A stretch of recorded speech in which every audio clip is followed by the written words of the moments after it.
Assalamualaikum warahmatullahi wabarakatuh.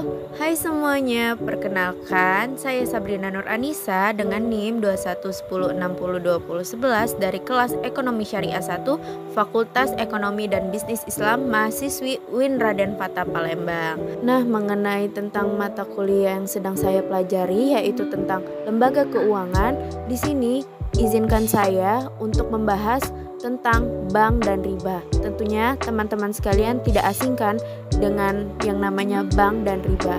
Apa itu bank dan riba? Ayo kita bahas secara bersama.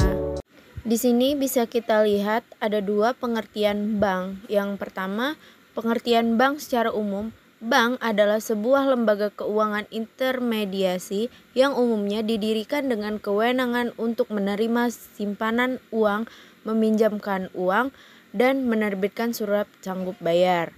Nah, ada juga pengertian bank lainnya menurut Undang-Undang Nomor 10 Tahun 1998 tentang perbankan. Bank disebutkan sebagai badan usaha yang menghimpun dana dari masyarakat dalam bentuk simpanan dan menyalurkan kepada masyarakat dalam bentuk kredit ataupun bentuk-bentuk lainnya dalam rangka meningkatkan taraf hidup masyarakat. Adapun fungsi dari bank yaitu fungsi utama perbankan Indonesia adalah sebagai penghimpun dan penyalur dana masyarakat serta bertujuan untuk menunjang pelaksanaan pembangunan nasional dalam rangka meningkatkan pemerataan dan pembangunan hasil-hasilnya, pertumbuhan ekonomi dan stabilitas nasional ke arah peningkatan taraf hidup masyarakat banyak. Dan adapun fungsi lainnya yaitu untuk menghimpun dana dari masyarakat dalam bentuk simpanan berupa giro, deposito berjangka, sertifikat deposito, tabungan, dan bentuk lainnya yang persamakan dengan itu memberikan kredit dan menerbitkan surat pengakuan hutang. Dan selanjutnya adapun prinsip bank. Prinsip bank yang berdasarkan pada aturan umum yang dibuat meskipun sudah baik tetapi tidak mengindahkan kaidah-kaidah agama. Adanya sistem bunga, nasabah memiliki kewajiban membayar bunga meskipun mengalami kerugian usaha dan tidak terdapat ketentuan untuk jenis usaha yang dibiayai. Selanjutnya adapun sistem operasional perbankan konvensional biasanya menerapkan suku bunga dan perjanjian umum yang berdasarkan pada aturan nasional yang berlaku. Dalam hal ini, akad antara pihak bank dan pihak nasabah dilakukan sesuai dengan kesepakatan jumlah suku bunga. Hal tersebut jelas berbeda dengan bank syariah. Dan bisa kita lihat beberapa contoh bank konvensional yang berdiri di Indonesia, yaitu Bank BCA, Bank Mandiri, Bank BRI, Bank BNI, Bank BTN, Bank Mega, Bank Permata, dan masih banyak bank lainnya. Baiklah, selanjutnya kita akan membahas tentang bank syariah. Bank syariah memiliki pengertian sebagai lembaga keuangan yang usaha pokoknya memberikan pembiayaan dan jasa-jasa lainnya dalam lalu lintas pembayaran serta peredaran uang yang pengoperasiannya disesuaikan dengan prinsip syariat Islam. Bank syariah atau yang biasa disebut dengan bank tanpa bunga adalah lembaga perbankan yang pengoperasiannya dan produknya dikembangkan berlandaskan pada Al-Quran dan Hadis. Berikutnya pengertian bank syariah menurut Undang-Undang Nomor 21 Tahun 2008. Bank syariah adalah bank yang menjalankan kegiatan usahanya berdasarkan prinsip syariah dan menurut jenisnya terdiri atas bank umum syariah dan pembiayaan rakyat syariah. Bank syariah pun memiliki 3 fungsi utama yaitu 1. Menghimpun dana dari masyarakat, 2. Menyalurkan dana kepada masyarakat yang membutuhkan, 3. Memberikan pelayanan dalam bentuk jasa perbankan syariah. Adapun fungsi sosialnya yaitu menjalankan fungsi lembaga Baitul Mal. Lembaga Baitul Mal yang dikenal dengan penerima dana berasal dari zakat, infak, sedekah, hibah atau dana sosial lainnya, menyalurkan kepada pengelola wakaf sesuai kehendak pemberi wakaf. Bank syariah pun memiliki prinsip-prinsip yang mengatur bank Islam, yaitu 1. Tidak adanya transaksi berbasis bunga atau riba, 2. Menghindari kegiatan ekonomi yang melibatkan penindasan, 3. Menghindari kegiatan ekonomi yang melibatkan spekulasi. Pada sistem operasional bank syariah, si pemilik dana menanamkan uangnya di bank tidak dengan motif mendapatkan bunga, melainkan keuntungan bagi hasil. Dana nasabah kemudian disalurkan kepada mereka yang membutuhkan dengan perjanjian pembagian keuntungan sesuai dengan kesepakatan. Nah, selanjutnya kita akan melihat beberapa contoh bank syariah yang ada di Indonesia, serta produk apa saja sih yang ditawarkannya. Yang pertama, ada Bank Mandiri Syariah. Yang kedua, Bank BNI Syariah. Yang ketiga, Bank Bukopin Syariah. Yang keempat, Bank NTB Syariah. Yang kelima, Permata Bank Syariah. Yang keenam, Bank Muamalat. Yang ketujuh, Bank Mega Syariah. Dan yang kedelapan, ada Bank JBJ Syariah. Masih banyak lagi sebenarnya yang bank syariah yang tumbuh di Indonesia. Nah, sekarang kita akan beralih ke produk apa saja sih yang ditawarkan di bank syariah ini. Yang pertama, ada satu produk tabungan syariah. Tabungan syariah memiliki fungsi yang sama dengan tabungan konvensional, yaitu untuk menyimpan dana. Yang kedua, deposito syariah.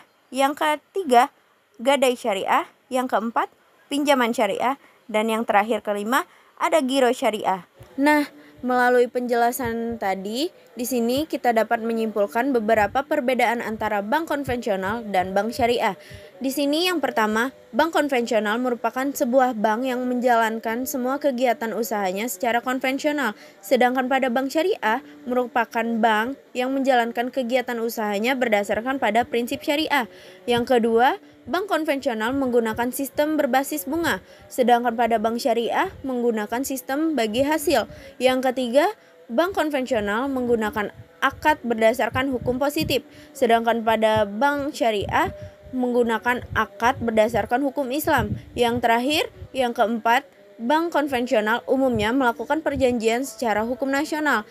Dan sedangkan pada bank syariah melakukan akad dengan hukum disertai oleh hukum Islam. Baiklah, saya rasa cukup untuk pembahasan bank konvensional dan juga bank syariah. Nah, di sini mari kita beralih ke pembahasan riba. Apa sih itu riba? Riba adalah penetapan bunga atau melebihkan jumlah pinjaman saat pengembalian berdasarkan persentase tertentu dari jumlah pinjaman pokok yang dibebankan kepada peminjam. Allah Subhanahu wa Ta'ala mengharamkan secara tegar praktik riba. Allah telah menghalalkan jual beli dan mengharamkan riba. Nah, di sini kita bisa melihat dasar hukum dari larangan riba. Riba merupakan salah satu hal yang sangat dilarang dalam agama Islam. Di dalam Al-Quran dan juga hadis telah ditetapkan bahwa dasar dari hukum riba adalah haram. Larangan itu juga sudah tertulis di dalam beberapa ayat Al-Quran, antara lain sebagai berikut. Yang pertama, surat Al-Baqarah ayat 276. Yang kedua, surat Al-Baqarah ayat 278. Dan yang terakhir ketiga, Al-Quran surat An-Nisa ayat 161. Baiklah, selanjutnya kita akan mengenal macam-macam riba. Di dalam proses perdagangan yang sesuai dengan syariat Islam, riba dibagi menjadi 5, yaitu riba fadli. Merupakan kegiatan transaksi jual beli ataupun penukar benda atau barang yang nantinya akan menghasilkan riba tetapi dengan jumlah atau berbeda. Yang kedua, ada ribayat.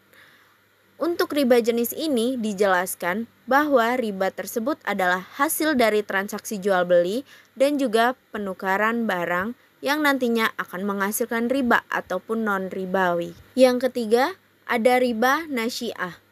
Merupakan kelebihan yang diperoleh dari proses transaksi jual beli dengan jangka waktu tertentu. Biasanya transaksi ini menggunakan dua jenis barang yang serupa, akan tetapi nantinya ada waktu penangguhan dalam pembayarannya.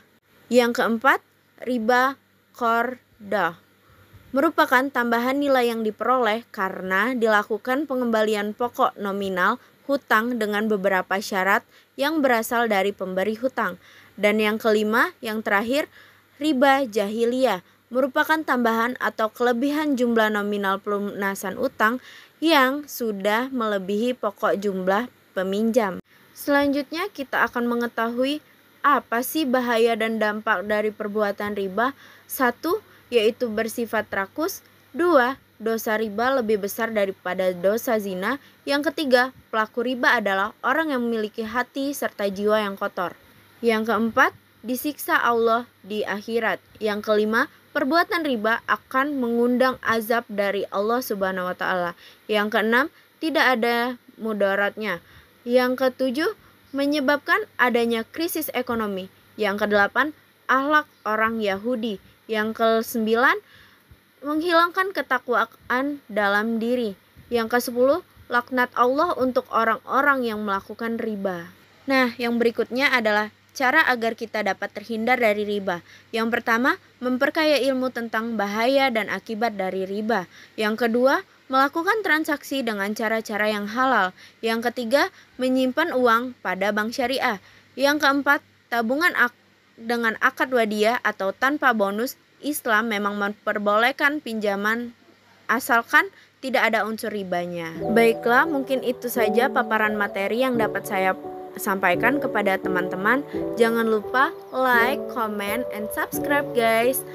Di sini saya pamit undur diri. Apabila saya ada salah-salah kata, saya mohon maaf. Kepada Allah saya mohon ampun.